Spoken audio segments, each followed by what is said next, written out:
In the cold ruins of a forgotten monastery in northern Europe, an archaeologist named Dr. Elias Rowan made a discovery that would rewrite everything we know about the past. Beneath layers of dust, stone, and silence, he found a box sealed with wax, carved with symbols that no one could read. Inside it lay a single, ancient manuscript. Its title, written in Latin, read, Chronica Perdita, the Lost Chronicles. At first glance, it looked ordinary, fragile pages, faded ink, written in a language that danced between time and madness. But as the scholars began to translate it, something strange began to happen. The chronicle described events that had not yet occurred, fires, floods, deaths, all in precise detail. And every time someone finished reading it, another tragedy followed. Elias thought it was coincidence. Until one night, he found his own name written in the final pages. The manuscript was unlike anything ever found. The ink was made not from plant or mineral, but from human blood, preserved through centuries. Microscopic analysis revealed fingerprints within the writing, as if the pages had been written by many hands across many generations. Yet no one could explain how each line seemed to appear after the event it described. The chronicle didn't record history, it created it. Every word written in its pages became reality. One monk in the 15th century had written a confession. Each time I add to these pages, the world trembles. The ink drips not from my pen, but from fate itself. And so, they hid it away buried beneath stone, sealed from light, hoping the chronicle would sleep forever. But time, as always, is hungry, and some truths refuse to stay buried.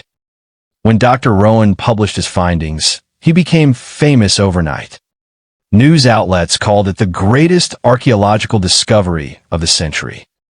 But within weeks, tragedy struck. His assistant drowned in a river, the same one mentioned in Chapter 12. The museum curator died in a fire, just as Chapter 13 had described. And the Chronicle's final chapter began to rewrite itself. Yes, the text changed. Under ultraviolet light, new lines appeared, written in the same blood-red ink. And in those lines, Elias saw his own fate unfold. The man who uncovered the words will become one of them. He laughed it off at first, but 3 days later, he vanished. No sign of struggle, no trace of him anywhere, except for one final note on his desk. The Chronicle has chosen its next author. Years passed. The Lost Chronicles was locked away in the archives of the British Museum, under strict conditions, no light, no touch, no reading beyond the first page.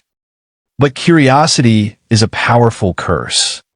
In 1998, a graduate student named Amelia Green broke the seal.